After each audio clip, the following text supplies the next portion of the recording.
Salut, c'est Léo. Ils sont tous les mêmes, les journalistes.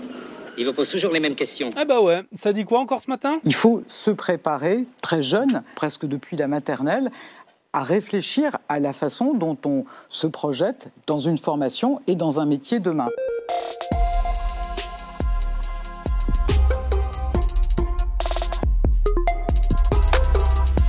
Bah alors toi, mon petit, qu'est-ce que tu veux faire quand tu seras grand? J'aimerais être un flan. Comme le gâteau?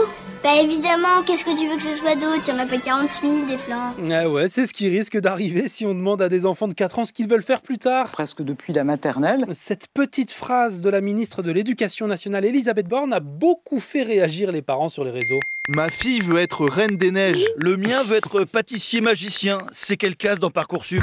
Qu'est-ce qu'on va faire quand on sera grand? Ça seul l'avenir nous le dira. La ministre obligée donc de revenir sur ses propos sur X en écrivant que le gouvernement ne souhaite en fait pas orienter les élèves dès la maternelle. Au contraire, assure-t-elle, il faut même veiller à ne pas conditionner leur choix d'orientation en luttant, dit-elle, notamment contre l'écart filles et garçons en mathématiques.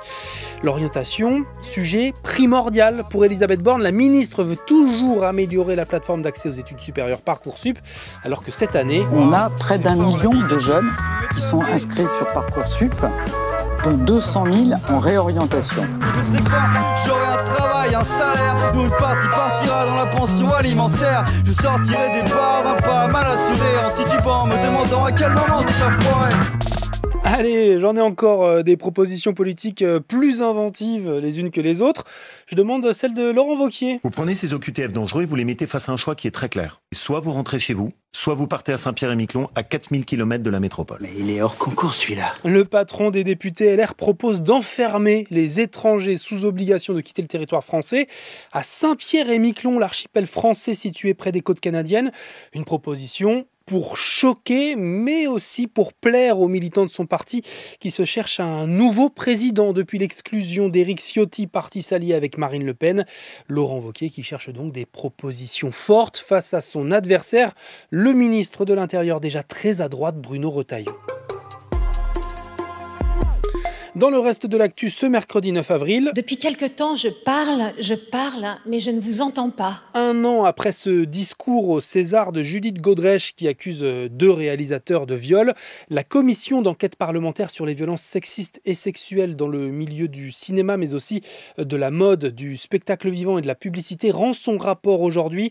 Elle recommande notamment d'obliger par la loi les employeurs à signaler tout fait porté à leur connaissance, aussi que les castings se passent dans un lieu professionnel sans nudité ni essai de scène intime, ou encore d'interdire la sexualisation des enfants à l'écran. Serait-il possible que nous puissions regarder la vérité en face ? Prendre nos responsabilités? Également dans l'actu, le projet de loi sur la simplification de la vie économique qui arrive ce mardi à l'Assemblée nationale et qui veut notamment remettre en cause les zones à faible émission, tu sais, celles qui interdisent la circulation aux véhicules les plus polluants dans les grandes villes comme Lyon. Et ça inquiète le président écologiste de la métropole. On sait qu'en France, on évalue à 40 000 morts prématurées par an liées à la pollution de l'air. C'est énorme. On perd quasiment d'espérance de vie sur l'agglomération à cause de la pollution. Autre projet de loi dont on reparlera aussi, celui de la réforme de l'audiovisuel public, pour l'instant toujours à l'ordre du jour, prévu pour vendredi. Ça dit quoi est concerné, puisque c'est un podcast France Info qui pourrait donc se retrouver chapeauté par une seule et même société pour Radio France et France Télévisions.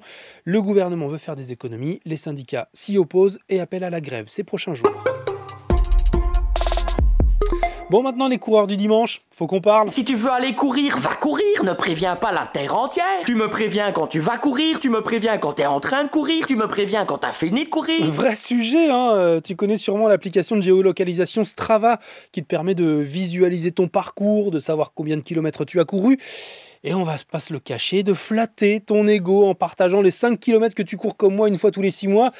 Sauf que sur cette application... y a aussi des tricheurs qui payent d'autres gens pour courir à leur place. J'ai fait un semi-marathon, donc je l'ai fait payer 80 €. Donc ça m'a bien rapporté pour le mois. Là, je suis à 200 et quelques, donc c'est plutôt pas mal. Lui, c'est Valentin, 24 ans, un de ces fameux Strava jockeys qui court au jardin du Luxembourg à Paris pour des gens qui veulent briller sur les réseaux mais sans transpirer. Ou alors, et ça fallait y penser quand même, pour un client qui veut mentir à quelqu'un sur sa géolocalisation. Normalement, avec son travail, il devrait être à l'hôtel, mais il rentre plutôt chez lui pour faire croire qu'il est encore dans la ville. Moi, je cours. Comme ses patrons sont sur Strava aussi, il a la preuve qu'il a couru dans la ville où il était censé dormir, mais en soi, il n'y était pas. Tu nous emmerdes avec tes nouveaux copains de l'application Strava, là. Je suis sûr, c'est une secte, ce truc. Allez, eux, ce soir, ne pourront payer personne d'autre pour jouer à leur place. Les joueurs du PSG en quart de finale de la Ligue des Champions à 21h contre Aston Villa. Les Anglais qui comptent dans leur rang l'ennemi préféré des supporters français. Dibu Martinez, le chat noir de la France. Le gardien argentin bourreau des Bleus en finale de la Coupe du Monde 2022 et qui continue de provoquer. Arrivé hier en France avec une casquette arborant son trophée de champion du monde, juste à côté d'un coq. Croyez-moi, vous le regretterez, espèce de crétin! Qu'est-ce qu'on va faire quand on sera grand? Ça seul l'avenir nous le dira. On verra bien, car pour l'instant, on veut juste profiter de la vie. C'était Léo de France Info. Allez, ciao!